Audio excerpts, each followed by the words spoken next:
नमस्कार दोस्तों, बहुत बहुत स्वागत है आपका वैद आईसीएस के यूट्यूब चैनल पर। और आज हमेशा की तरह से फिर से हम लोग कुछ नए इंटरेस्टिंग और इम्पोर्टेंट इश्यूज के साथ आपके सामने हैं। देखिए, मैंने आपसे बताया था कि अब से जो हमारा सेशन है ये हमारे एप्लीकेशन पर चलेगा, लेकिन बहुत सारे लोगों की डिमांड थी कि सीरीज को कुछ दिन तक और एक्सटेंड किया जाए। तो इस वीक, मतलब आज और एक दिन और, इस वीक हम लोग इसको कंटिन्यू कर रहे हैं यूट्यूब पर ही।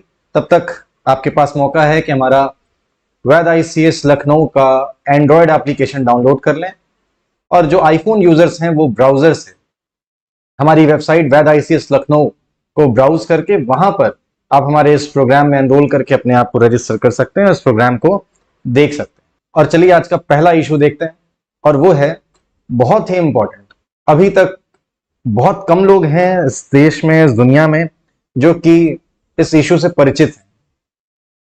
हो सकता है आज के सेशन में आप में से भी बहुत सारे लोग ऐसे हों जिन्हें पहली बार इस इशू के बारे में पता लगे। अगर आपको पहली बार इसके बारे में पता लग रहा है तो मैं चाहूंगा कि आप कमेंट करके हमें जरूर सूचित करें, मैं बताएं कि आप पहली बार सुन रहे थे या पहले से आपको पता था, और अगर आपको पता था तो आपको क्या जानकारी थी इसके बारे में। तो देखिए, हम लोग बातें कर रहे हैं आजकल एनवायरनमेंट प्रोटेक्ट करने की बातें करते हैं, तो उसमें हमारे दिमाग में जो सबसे पहला नाम आता है वो लोग बोलते हैं कि चलो कार्स को हम लोग ईवीज में से रिप्लेस कर देते हैं। अभी कुछ दिन पहले भी आपने देखा था, हम लोगों ने एक इशू लिया था और वहां पर हम लोगों ने ऐसी ही कुछ बातें की थी कि कार्स को, जो हमारी कन्वेंशनल कार होती हैं अभी, जिसको हम लोग हमारी पेट्रोल डीजल फॉसिल फ्यूल से चलने वाली कार, जिसको हम लोग इंटरनल कॉम्बस्शन इंजन कार बोलते हैं, IC engine car, IC engine car को हम लोग रिप्लेस कर रहे हैं ईवी से। तो हमें क्या लगता है कि पोल्यूशन कम हो जाएगा, लेकिन मैंने आपको बताया था कि यहां पर टेल पाइप एमिशन कम होगा। ईवीज को बनाने के लिए आपको बिजली चाहिए, इसको रिचार्ज करने के लिए, चार्ज करने के लिए आपको इलेक्ट्रिसिटी चाहिए, और इंडिया में अभी भी 70% से ज्यादा इलेक्ट्रिसिटी प्रोड्यूस होती है थर्मल पावर प्लांट की मदद से। और अगर ईवी चार्जिंग के लिए आपकी इलेक्ट्रिसिटी डिमांड बढ़ती है और आपने और थर्मल पावर प्लांट लगाए तो एमिशन और बढ़ेगा। तो टेल पाइप एमिशन तो कम होगा, लेकिन एमिशन ये डाइवर्ट हो जाएगा, बस ओवरऑल एमिशन नहीं कम होने वाला।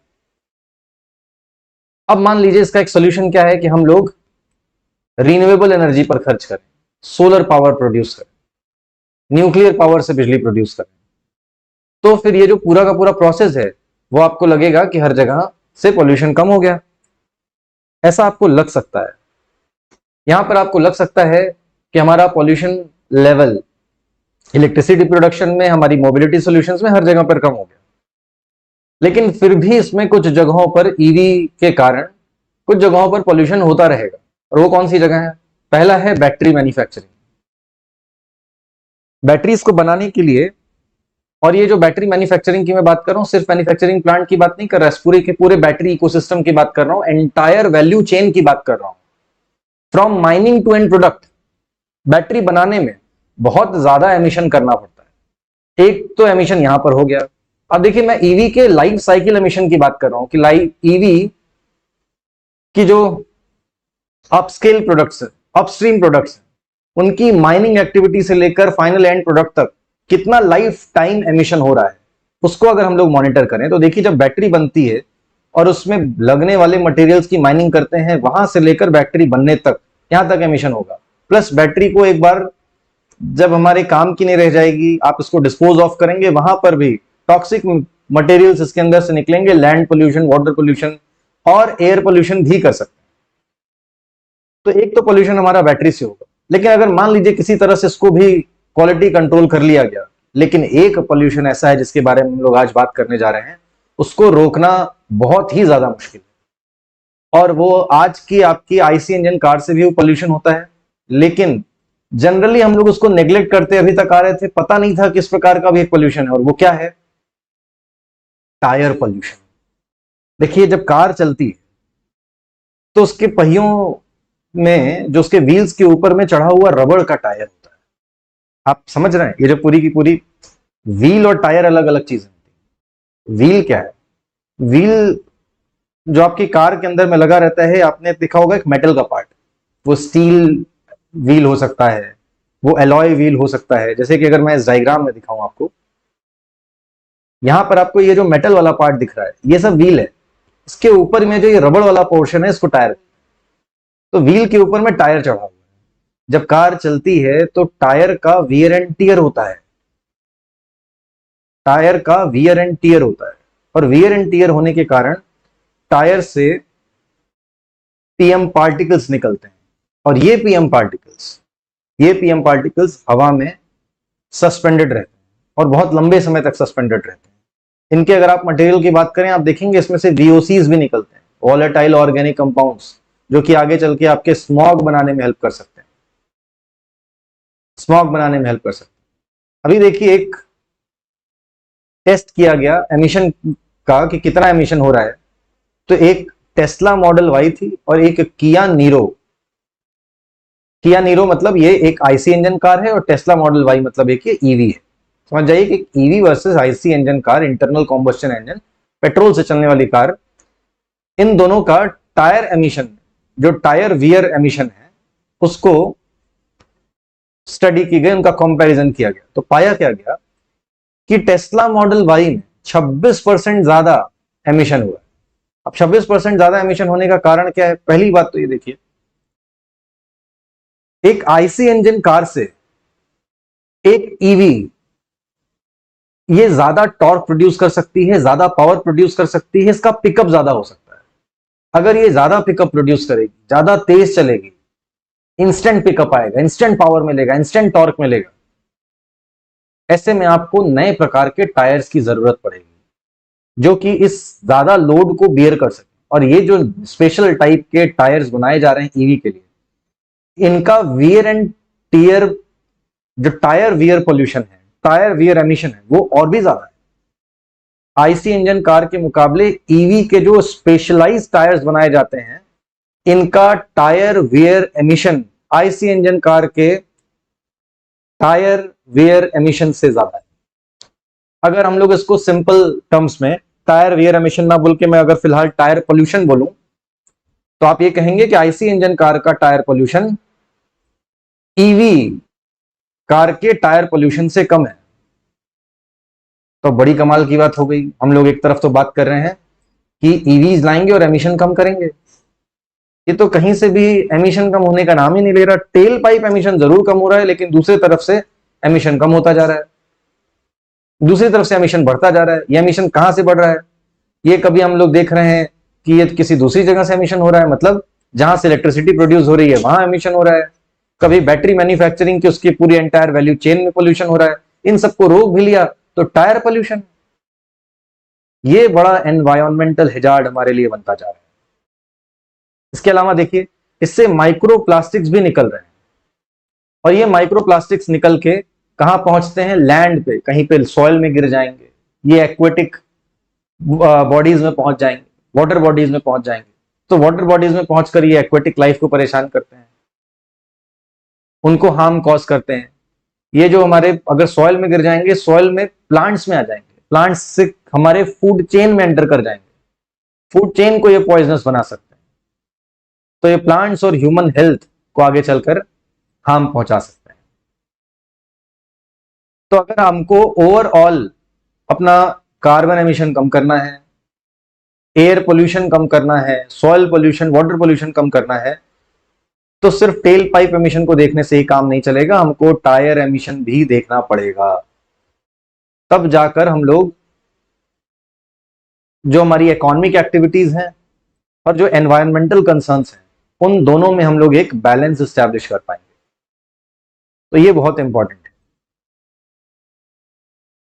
मेरे ख्याल से ये बात समझ में आ रही होगी। देखिए, मैं इसकी और बातें करूं, यहां से VOCs निकलते हैं, इससे निकलने वाले जो वॉन टायर जो टाइनी पार्टिकल्स निकालते हैं, they contaminate air and soil.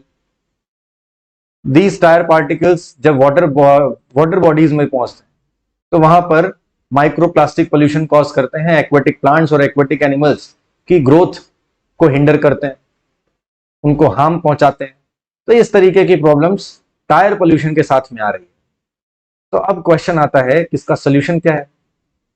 Solution की बात करें तो सोल्यूशन इसका सिर्फ यही हो सकता है कि हम लोगों को नए सिरे से R&D करने की जरूरत है, नए मटेरियल की खोज की जाए जिससे कि ऐसा टायर बने जो कि ईवीज की डिमांड के हिसाब से लोड बियर भी कर सके, और ये जो टाइनी पार्टिकल्स का पोल्यूशन है ये भी ना करे, ये वीओसी एमिशन ना हो, ये पीएम पार्टिकल्स का एमिशन ना हो, ये माइक्रो प्लास्टिक्स का पोल्यूशन ना हो।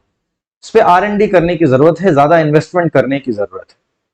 और इसमें देखिए मार्केट के जितने भी प्लेयर्स हैं उन सबको आपस में कोलैबोरेटिव एफर्ट करके, इन्वेस्टमेंट करके R&D करने की जरूरत है। अभी इंडिया में ऑटोमोबाइल मैन्युफैक्चरिंग की जितनी भी कार कंपनीज और टायर कंपनीज हैं वो मिलके, क्योंकि ये कॉमन कंसर्न है सबका, ये देश की ही नहीं दुनिया की समस्या है। दुनिया के जितने भी बड़े OEMs हैं उनको इस तरीके के कोलैबोरेटिव एफर्ट करके, क्योंकि एक बार ये टेक्नोलॉजी डेवलप हो गई तो पूरी दुनिया के काम आएगी। और ऑब्वियसली कोई भी टेक्नोलॉजी यहां पर डेवलप होगी, most certainly it is going to be a norm. जैसे कि फॉर एग्जांपल अगर मैं उदाहरण की तरह से बताऊं तो कार की सेफ्टी को लेकर पहली बार में एक वॉल्वो नाम की कंपनी, आपने नाम सुना होगा, उन्होंने सीट बेल्ट का आविष्कार किया।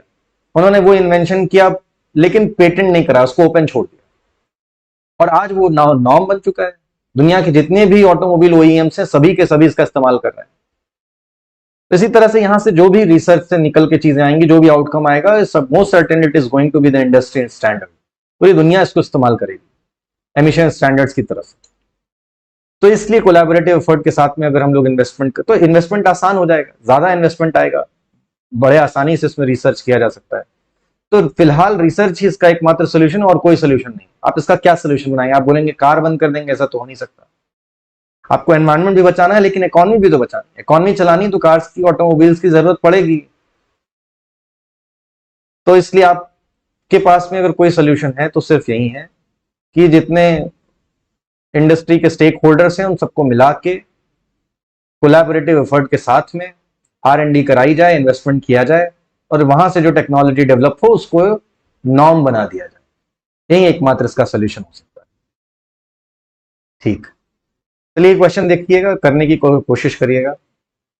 Discuss the environmental impact of tyre pollution in the context of electric vehicles EVs, highlighting the challenges faced by tire manufacturers in developing eco-friendly solutions. Analyze the role of market mechanism, industry standards, individual actions in mitigating the environmental hazards posed by tire emissions and promoting sustainable mobility. देखिए यहाँ पे individual action की भी बात किया है, industry standard की बात किया है, मार्केट मैकेनिज्म की बात किया है। अब इन सब के बारे में कि इन सब का क्या रोल हो सकता है टायर पोल्यूशन के हैजार्ड को कम करने में। इंडिविजुअल एक्शन की अगर आप बात करें तो आप ये कर सकते हैं कि आप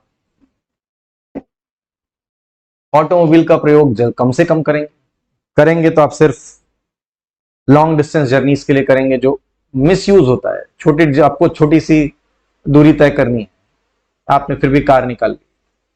आपको घर की ग्रोसरी शॉपिंग करनी है जो कि आपके आसपास 1-1.5 किलोमीटर के दायरे में आपने कार निकाल ली, तो कार का इस्तेमाल कम करिए। पब्लिक ट्रांसपोर्टेशन का ज्यादा से ज्यादा इस्तेमाल करिए, हो सके तो पैदल चलिए, साइकिल का इस्तेमाल करिए। इस तरीके की चीजें कर सकते हैं। इंडस्ट्री स्टैंडर्ड इसमें बताया कि नए सिरे से इसमें R&D करने की जरूरत है।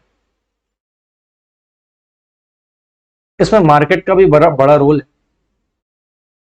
मार्केट इसकी डिमांड और सप्लाई तय करे। मार्केट इस बात को देखेगा कि डिमांड कितनी आ रही है, डिमांड से ही तय होगा कि कितना रेवेन्यू के हिसाब से उसके प्रोपोर्शन में R&D होगी। तो मार्केट का भी डायनेमिक्स को उसको देख रहा है कि हमको उसकी रिक्वायरमेंट है, और हमको अल्टीमेटली इकोनॉमी बनाए रखने के लिए ऐसे ऑटोमोबाइल्स को प्रमोट करने की जरूरत है। तो सस्टेनेबिलिटी को बनाए रखने के लिए उसका एक हिस्सा R&D में खर्च करना चाहिए। इस तरीके की बातें करके आप इसके बारे में आगे बढ़ सकते हैं।